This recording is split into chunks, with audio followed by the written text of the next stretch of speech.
देशातील आंदोलनातून राजकीय पोळी भाजण्याचा उद्धव ठाकरेंचा प्रयत्न, एकनाथ शिंदेंचं वक्तव्य. उद्धव ठाकरे यांच्या रामरक्षा पठण आयोजनावर प्रतिक्रिया. हे उशिरा सुचलेलं शहाणपण आहे. त्यांचा नेहमीच बाहेरून पाठिंबा असतो. तुम लढो हम कपडे संभालते अशी त्यांची भूमिका असते. त्यांची अवस्था बुडाला जळते आणि डोंगरावरील आग विझवायला धावतोय अशी झाली. सोनम वांगचुक यांच्या आंदोलनाला ते पाठिंबा देत आहेत. सरकारविरोधात जेव्हा जेव्हा आंदोलन होतात तेव्हा त्यांना पाठिंबा असतो. देशभर सुरू असलेल्या आंदोलनातून स्वतःची राजकीय पोळी कशी भाजता येईल याचं राजकारण ते करतात. बांगलादेश, श्रीलंका आणि नेपाळची आर्थिक परिस्थिती कोलमडलेली होती. मात्र पंतप्रधान नरेंद्र मोदी यांच्या नेतृत्वाखाली भारत प्रगतीच्या दिशेनं पुढे जातोय, हाच फरक आहे.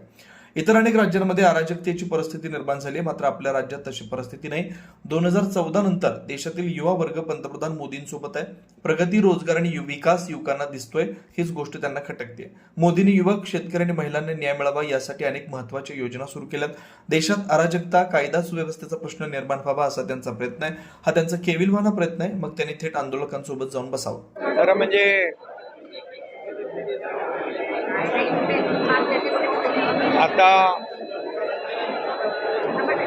हे उशिरा सुचलेलं शहाणपण म्हणावं लागेल.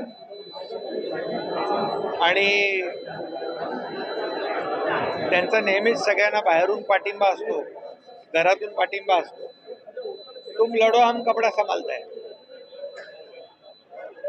आणि एक मन आहे, बुडाला जळतंय आणि डोंगरावरची आग विझवायला पळतंय, अशी उबाटाची आता अवस्था झालेली आहे.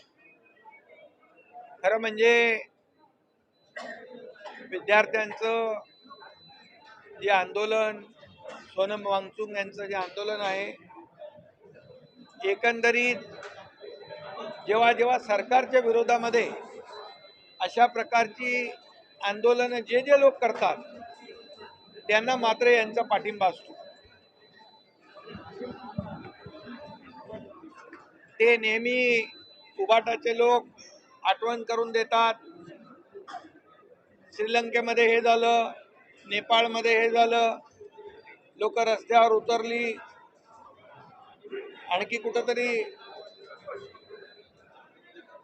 श्रीलंका झालं, नेपाळ झालं, बांगलादेश झालं, अशी मुद्दामून आठवण करून देण्याचं काम हे उबाटा करताय.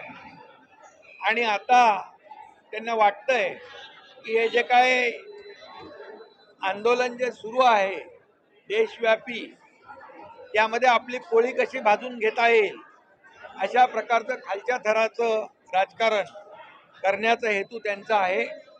म्हणजे देशामध्ये आणि राज्यामध्ये अराजकता कशी पसरेल, कायदा सुव्यवस्था कशी बिघडेल आणि लोक रस्त्यावर येऊन आंदोलनं कशी करतील, अशा भ्रमामध्ये ही सगळी मंडळी आहेत.